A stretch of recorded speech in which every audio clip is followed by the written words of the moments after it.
1982. Well, today I'd like to propose an idea to you. In space.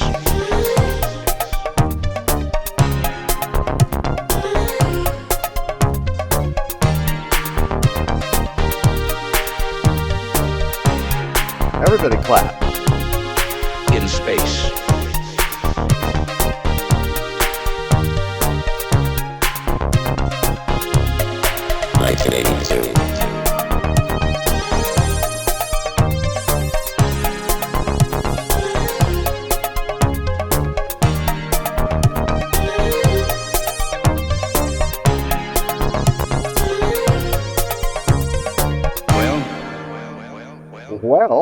Well, hey there. It's your old pal Keith from wavetables.lol. That's wavetables.lol, home of KRC Math Waves and a whole bunch of other cool stuff. But today we're going to take a quick look at Soundpaint Juniper 1982, which is a new deep sampled instrument from our friends at Soundpaint. That is a deep sampled Jupiter-8.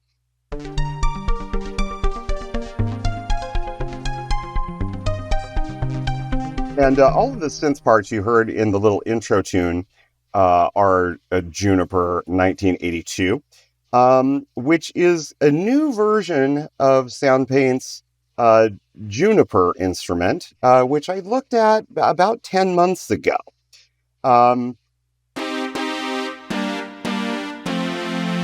It's a very interesting approach to getting an analog synthesizer sound. You know, there's a lot of different techniques that we might use to get something that sounds, you know, authentically 80s or, you know, authentically analog. And the approach with Soundpaint Juniper 1982 is they took let's get the webpage up, shall we?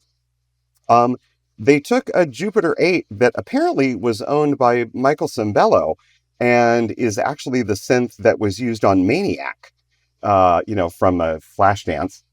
And they deep sampled its oscillators and they modeled its filters. This product, which I bought because I own the original Soundpaint Juniper synth library, is just a $29 upgrade from that. And I think it's well worth it. Very hard to play right now because my little intro tune, I've got some mastering stuff on the master bus. Let's get rid of our ozone and our tape emulation, shall we? Now things are a little bit low. Let's put a tool here. Let's see. We need some more gain is what we need. Jeez.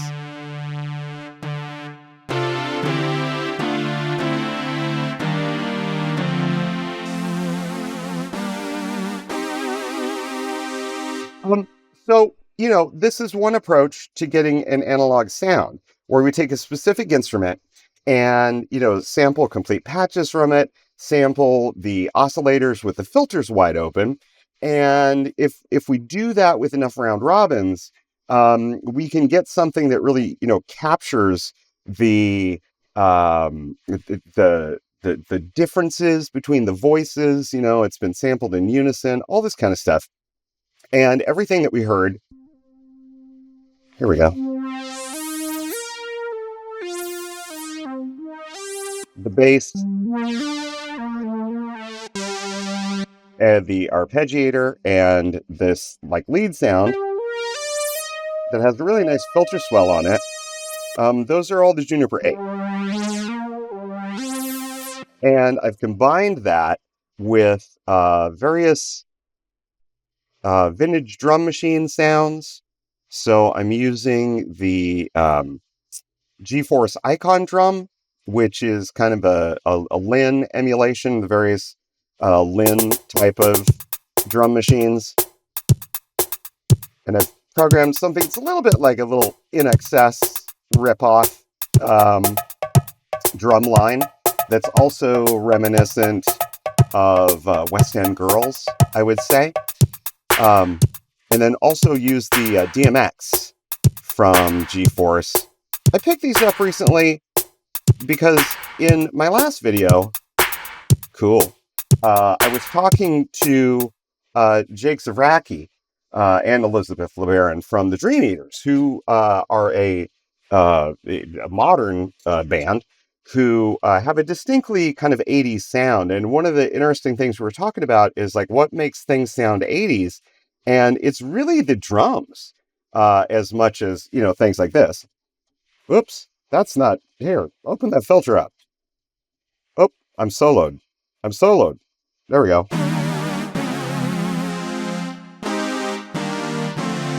So having authentic, analog synth-ish sounding things is essential to the 80s. But really, the thing is that a lot of the hits from the 80s, they're using the same drum machine, right? So you'll have things like the TR-808 from Roland. You'll have things like the Oberheim DMX. And then you have the various Linn instruments. And those give a very distinct sound. The little track that we played here is, rather a pastiche.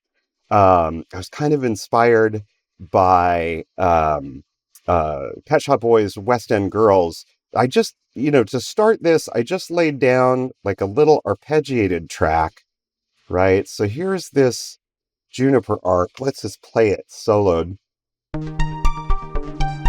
It's very beautiful.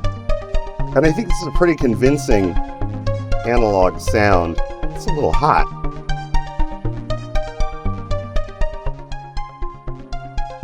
It's real nice. And so then I just copied those chords over and then sort of backed them up with a CP70 type piano sound, which is more 70s than 80s, I guess. But there's one in my Korg Multipoly collection. So I'm using Korg Multipoly here with my CP70 piano patch. And then what I found from doing this, and I'm not good at writing bass lines. And I was like, let's just steal something from somebody. There's a really cool bass patch in Soundpaint Juniper 82. And it's this one. It's called Thriller.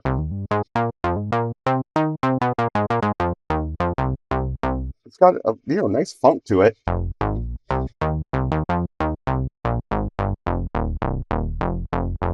But it put me in the mind of the Pet Shop Boys, and specifically West End Girls. And so I stole the little phrase from West End Girls. You hear it here.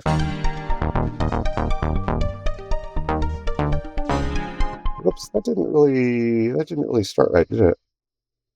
Bum bum bum bum bum bum bum bum bum bum bum bum bum bum. West End Girls. Bum bum bum bum bum. You can do that. A lot of songs from the 80s are actually sort of pastiches of other songs. Not necessarily just from the 80s. I'm thinking of things like New Order's Blue Monday, which is kind of a pastiche of other songs. And there's a great video. I'll link it in the description. There's always links in the description. Captain Piquant did a great analysis of Blue Monday, particularly the drum patterns. But if you're not tuned in to Captain Piquant, definitely tune in to this one about Blue Monday. There'll be a link. From the ashes of the band, blah, blah, blah. Okay. What else are we talking about here? So Soundpaint, Juniper 1982. I think it's really great.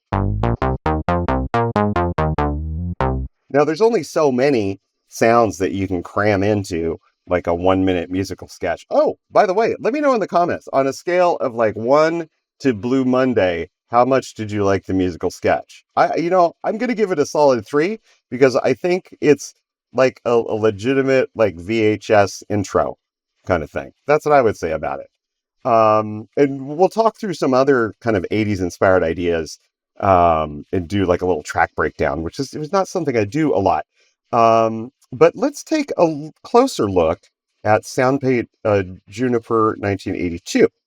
Again, I guess the full price is $99. Is it worth it?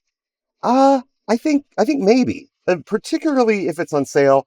If you own the original version, which I think is just called Juniper 8, it's definitely worth the $29 upgrade price. Look for an email from Soundpaint that has a discount code to get it for $29. It's definitely worth that. There's lots of different, we need to adjust our volume, Keith. There are lots of patches inside of it. And also, by the way,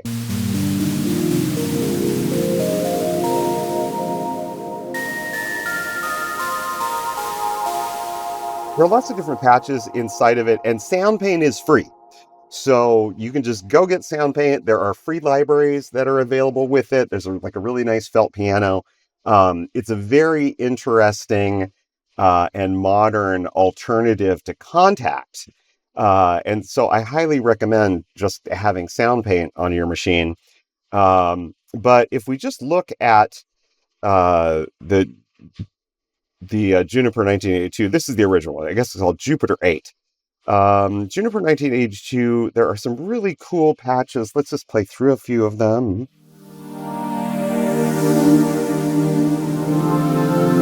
I'm especially fond of the ones in the ambient collection.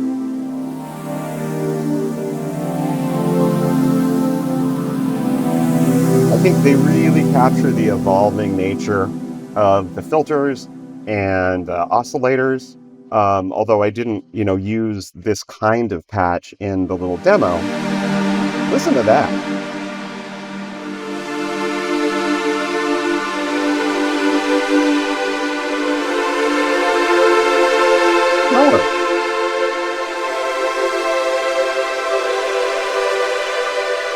Trolls from Soundpaint, the mind behind Soundpaint. This is nice and warbly and liminal, isn't it? Trolls calls the Jupiter-8 a sparkle machine. And it definitely is. It has, just a really juicy, sparkly sound. And one of the cool things is some of the patches in Jupiter 1982 use multiple layers. So you can see that there's a whole bunch there's 4 different layers in this patch. Wow.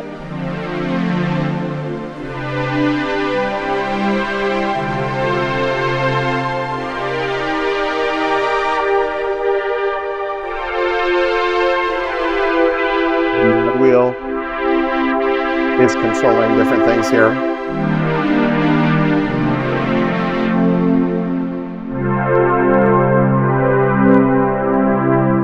A little bit hot here, a little bit hot.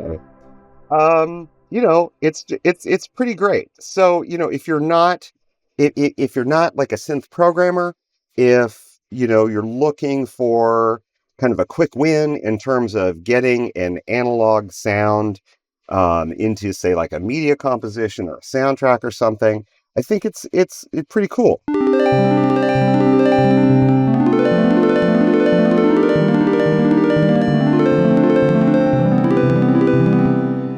Lots of really neat things. I mean, you can see that.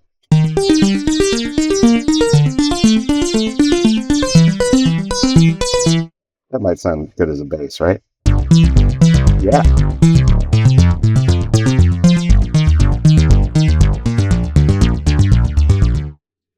It's really cool. And it covers, even some experimental territory. Because the Soundpaint engine itself is pretty much a complete synthesizer these days.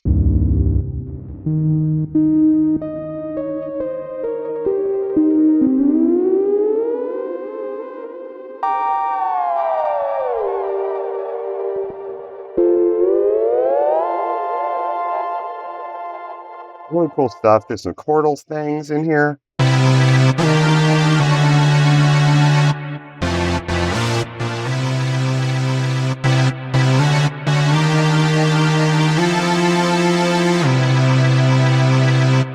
It's just really nice. So I would say it's probably worth the investment if you like this kind of sound. Now, the approach in Soundpaint with like a deep sampled instrument is quite a bit different from, did that load? Than say something like Korg multi-poly, right? Which is doing the analog modeling with more mathematics. And so you have modeled oscillators, you've got wavetable type oscillators, you've got very, very authentic analog drift that can be applied to any of the oscillators in Korg multi-poly, and then, modeling the analog behavior of amplitude and filter envelopes. A little bit different in Soundpaint. It does have modeled filters. You can do things like you can start with just a raw, this is like just the raw oscillator sample, and then we could apply a filter to it. I'm not super experienced with Soundpaint, as a programming vehicle. But we can apply different modeled filters to it. So you've got is that a two? Yeah, it's a 2-pole low pass. There's also a 4-pole low pass version of the Jupiter filter. And it does really have that juiciness of a Roland filter. It's something I wish that Korg would attempt to model that. They did a great job with their Oberheim 2-pole emulation in multi-poly, but it's kind of missing this very squirty sort of Roland filter. Let's see if we can.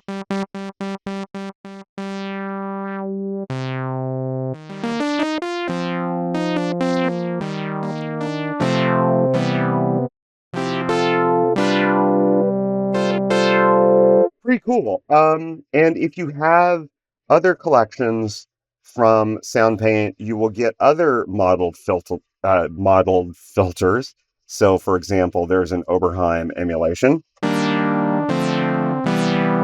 we're now mixing and matching the sawtooth oscillator from the Jupiter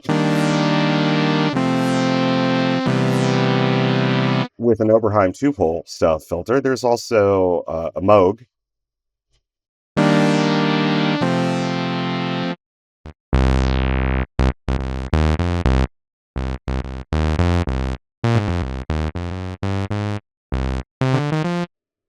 I'm not really in the mood to play keys today.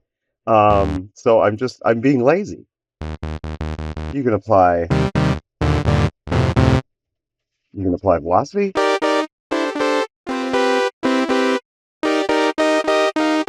Fat fingers. So you can treat this thing as a full-on synthesizer. It takes a little bit of getting to grips with, I would say. But it's a very interesting environment. And of course, there are lots of other really cool libraries, orchestral stuff and things. Let's play through another couple of the pads.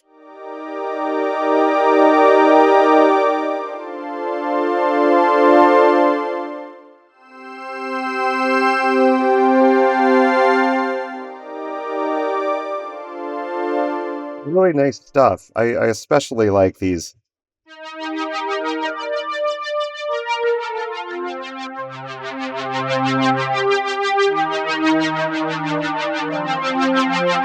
I especially like these pad and ambient patches that are in here. Just really nice.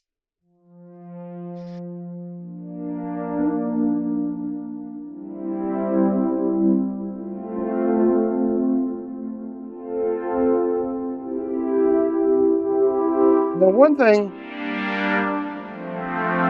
I guess on the cons side, maybe, of something like Juniper 82, is that a lot of the programming is a little more like an orchestral library. So, if I were doing a patch like this, I would probably have on the mod wheel, not so much a filter cutoff, but like an actual vibrato. There's nothing stopping you from doing that in Soundpaint, but the approach is a little bit more like a media scoring approach in the patches that are in Juniper 1982. What is this one? Mildly spicy. Oh, that pitch warble is very liminal. And that's very hot. It's a little more like that kind of orchestral scoring approach where you'll often have like amplitude modulation on the mod wheel rather than like a vibrato or something. That's just sort of a personal thing. Oh, and it looks like I crashed the plugin sandbox. I don't know. There's something that I've got installed in this project. I think it's IconDrum that is misbehaving. And so we're just getting all sorts of little wackiness with this. Also, speaking of bugs, I do want to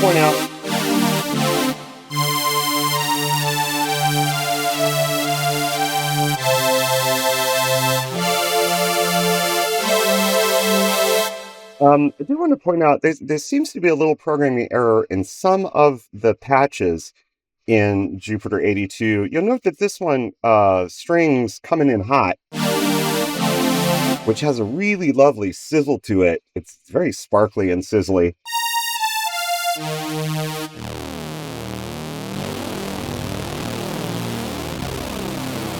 It's got like really great low end, really great high end. Very, very nice, very convincing patch. There seems to be the use of the CS80 filter, and it is the cutoff is being modulated by the mod wheel, but I don't have any of the Soundpaint libraries that include the CS80 filter, which is the Yamaha synth, the Vangelis synth. But anyway, the factory patch set seems to be trying to use the CS80 filter. You'll see it says NA here. So it's not available to me. So apparently this patch is probably not performing for me exactly like the author intended. Nonetheless, it's a great sound. Just a little thing I wanted to point out to trolls in the team. Nothing in this library would keep me from wanting it. There are, of course, lots of brass patches. I used one of the...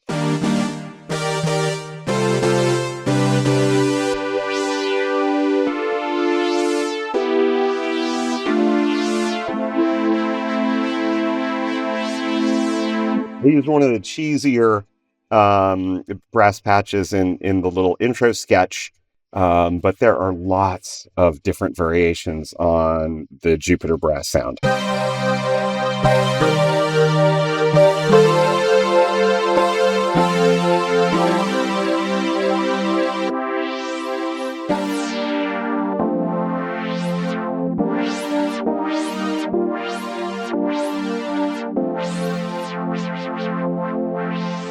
And it's quite satisfying. When there is, modulatable filter cutoff. That, again, is on the mod wheel here. And this is using the Oberheim low-pass filter.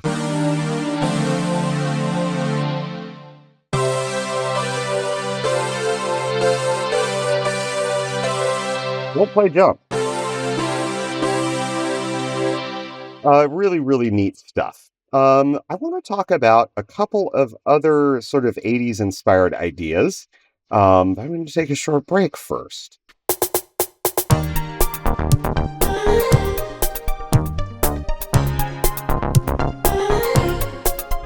So this little figure is definitely a sound that you've heard before. It's very 80s, right? Whoa, boy, fat fingers. This is a Fairlight sample. That's called SAR. And you've heard this before in tracks by Art of Noise.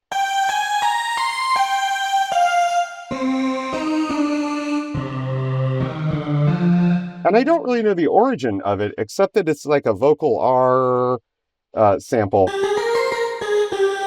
And to give this added realism, I've just thrown this single sample into Arturia Pure LoFi, which emulates all sorts of different vintage devices. So, like in clean mode, it sounds kind of similar, but we can put this oscillator into Fairlight CMI mode, and really drive home a very convincing Fairlight kind of sound. I'm very much into Pure LoFi. I am still working on a library of wavetables and patches for Arturia Pure LoFi. Thanks for your patience, those who have been wanting this. And there used to be an internet source for Fairlight samples. There was like it's not that one. Where is it? Where's my folder that I wanted to show? Oh, I guess I lost it. Oh boy. Oh boy. Well, this video is going great, don't you think? Hey, you know what's cool is despite all my mistakes and things and my general goofiness, we're over 1,900 subscribers to the channel now. So thank you so much, subscribers.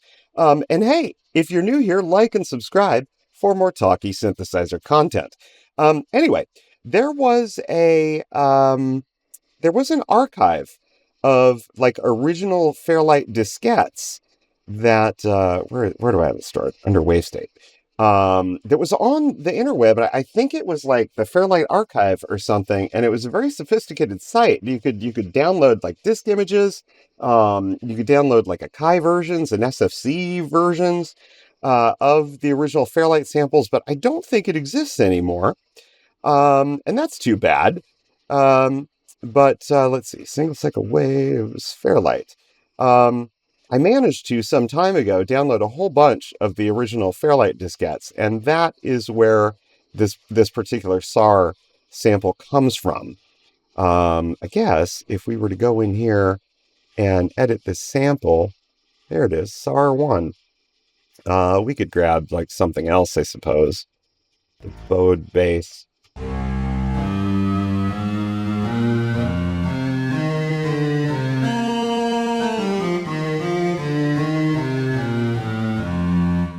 Anyway, I find Pure LoFi like really, really convincing in terms of giving you an authentic Fairlight CMI kind of sound, especially when paired with samples that were recorded originally through the Fairlight. And by the way, oh boy, I guess I'm getting old because I didn't realize that right around December 2025 was the 50th anniversary of the Fairlight. It debuted, I guess the company was founded in 1975.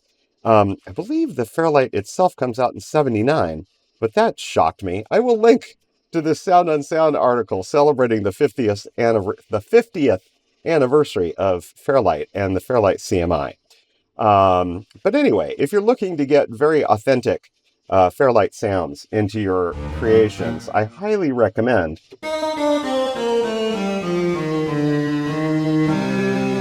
Arturia Pure LoFi. And we're just using the Creative Sampler preset here. It's got like looping facilities. We're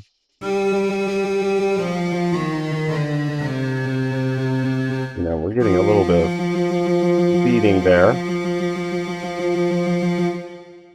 We could increase the crossfade maybe.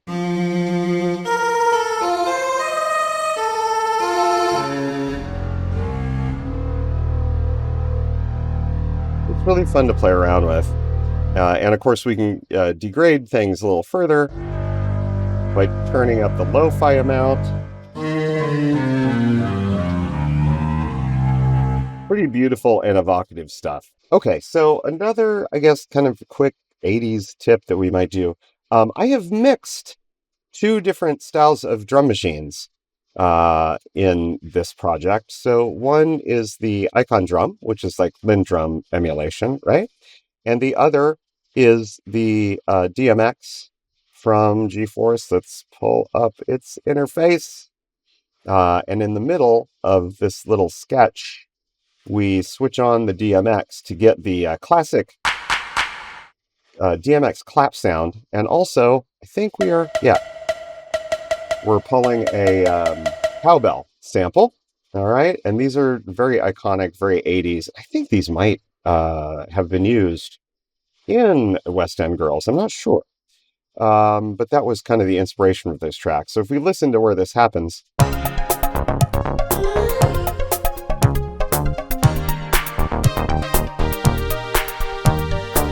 There's where the DMX comes in. In space. In space.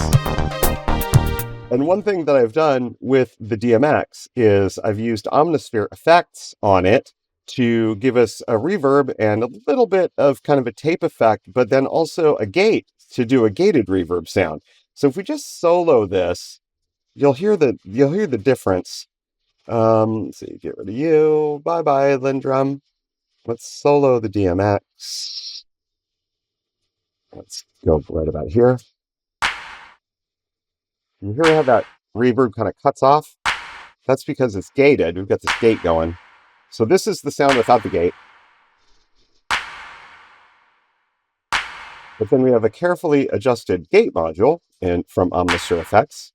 And you hear that makes this really big kind of sound. It's really very much associated with the 80s. Phil Collins is credited in part with discovering this effect. And then it also gates on that cowbell. There's a quick tip on how to get yourself an 80s sound. There are reverb plugins that have like a gate built into them or have, gated reverb style programs, but you can easily recreate that just by carefully adjusting an audio gate. The trick is going to be the threshold, getting the threshold right. And then you want like a little bit of hold and then a short release, and you're going to get that nice, kind of the 80s gated reverb effect. Whatever. It's a tip. It's a pro tip. Another thing that I was kind of thinking about with this particular demo is I was sort of thinking about a vocal idea, but then I decided not to do that, and instead just kind of use samples. So, right at the start of this, we've got this 1982. We've got that sample that says 1982, very apropos. And I'm running that through a really cool Sonic Charge plugin called BitSpeak, which basically emulates the speech synthesis from things like the old Speak and Spell, and it looks like a Speak and Spell. 1982. And so that's how we're doing that. I really like the Sonic Charge plugins, and BitSpeak is definitely nifty. So we threw that in there. There's also some more Omnisphere effects on here, a delay, and the Velvet Verb, which is the lexicon style reverb. It's kind of modeled after the 224 that's in Omnisphere. And then, of course, we have some samples here from our old friend, President Ronald Reagan. They were actually, I found in the same file. So that 1982 phrase comes from an intro to the Today Show from 1982. Actually, the speaker on 1982 is Brian Gumbel. But it doesn't totally sound like Brian Gumbel because we've processed it through BitSpeak. But then we have essentially unprocessed. Today I'd like to propose an idea to you. Vocals from Ronald Reagan. In the 80s, I was a bit of a Reagan youth, but I've corrected myself since then. I'm no longer on that side of things. Okay, so just know that. In space. And I just like this kind of vocal sample. It gives like some kind of interesting stuff. And then on the in space, we've used more Omnisphere effects here using the tape echo effect. I think it's just kind of nice and fun. Kind of gives this little demo track a soft industrial sort of feel, right? Because like vocal slogans, vocal samples, a big part of old school industrial. So this would be like very, very industrial light, I guess you would say.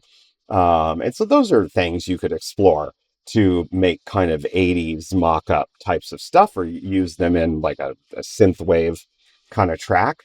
I want to leave you with a couple more inspirations that are not necessarily about the 80s, but are things that I ran across recently that I really liked. I do want to mention, first off, that while we're not going to demo it in this particular video, we'll get to it soon. There's a new Authentic Soundware library. Earlier, I don't know, some weeks ago, I had Jared Hunter from Authentic Soundware on the channel, and we talked about his Space Age Pop libraries. But he also has this series called Jazz Anthology, and Jazz Anthology Guitar just came out. Jared very kindly gave me an NFR copy of it. It's really cool. Um, it's a very specific library that is kind of for doing big band guitar stuff, really in the style of like Freddie Green, which is very interesting because there's some super interesting articulations in here, like the one note strum, where basically it is a chord, but all we hear is like one of the strings playing one note, and all the other strings are muted.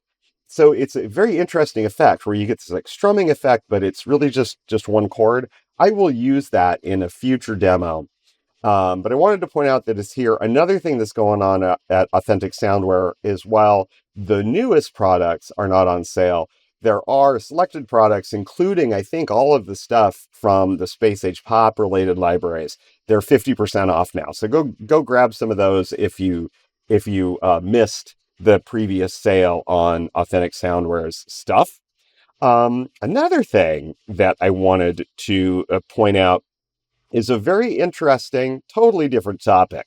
A very interesting video from Adam Neely, who you may know, he's very popular. He has almost 2 million subscribers.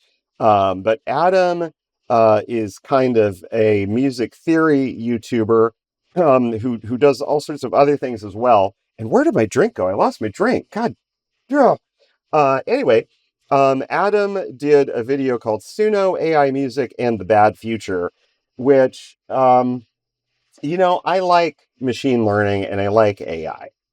But I think, like Adam, I am of the opinion that things like Suno are generally just bad.